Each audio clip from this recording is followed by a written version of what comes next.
गडिंग्लज चंदगड राज्यमार्गावरील भडगाव पूल यंदाच्या पावसाळ्यात दुसऱ्यांदा पाण्याखाली गेला असून चंदगडचा कोल्हापूरशी असलेला थेट संपर्क तुटला आहे।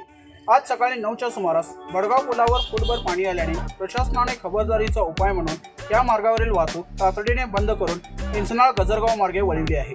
मात्र हा मार्ग देखील अरुंद आणि धोकादायक असल्याने या मार्गावरून प्रवास करताना नागरिकांनी प्रवास करताना खबरदारी बाळगणे गरजेचे आहे, असे आवाहन प्रशासनाने केलेले आहे। तसेच पावसाचा वाढता जोर, बिकट परिस्थिती, नैसर्गिक आपत्ती याचा विचार करून नागरिकांनी घराबाहेर पडावे आणि स्वतः व परिवाराला सुरक्षित ठेवून काळजी घ्यावी, असे प्रशासनाने यावेळी सांगितले आहे। जो भडगाव पूल होता आज 9च्या सुमारास पाण्याखाली गेलेला आहे। आपण भडगाव पुलावर परिस्थिती बघू शकतो। भडगाव पुलावरची वाहतुकी पूर्णपणे प्रशासनाने बंद केलेली आहे। आता आपल्यासोबत भडगावचे पोलीस पाटील आहेत, ग्रामसेवक आहेत, प्रशासन आहे, त्यांच्यासोबत बोलूया।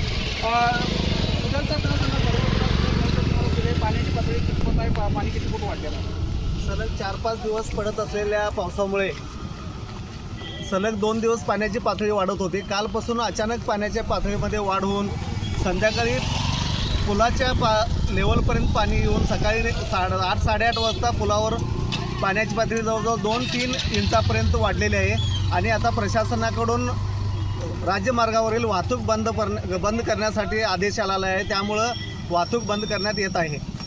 पुजारी साहेब, त्याच पद्धतीनं मला सांगा, पर्यायी मार्ग प्रशासनाने कोणता दिलेला आहे? नागरिकांची गैरसोय टाळण्यासाठी काय उपाय केला? या राज्यमार्गासाठी पर्यायी मार्ग म्हणून महागाव, गजरगाव, बेळगुंदी, गडिंग्लज असं पर्यायी मार्ग उपलब्ध आहे। तरी तो मार्ग अत्यावश्यक सेवेसाठीच उपयोगी पडू शकतो आहे। 2 वाहने समोर आल्यास खाली घसरून अपघात होण्याची शक्यता असते। त्यामुळे शक्यतो अत्यावश्यक सेवेसाठीच त्या मार्गाचा अवलंब करावा, असा शासनाचा आदेश आहे। दत्तात्रय नाईक सुद्धा आपल्यासोबत आहे, त्यांच्यासोबत बोलूया। आज भडगाव पुलाची पाणी पातळी वाढलेली आहे, प्रशासनाकडून आपल्याला काय आदेश आहेत नागरिकांना? पाणी पातळी वाढल्यामुळं शक्यतो प्रवाशांनी या पर्यायी मार्ग, या रस्त्याचा वापर करू नये। पर्यायी मार्ग आपल्याला गाव मार्ग किंवा आजरा मार्ग आहे, त्या पर्यायी रस्त्याचा वापर अत्यावश्यक सेवेसाठी नागरिकांनी करावा, असं प्रशासनाचं आवाहन करण्यात आलेलं आहे।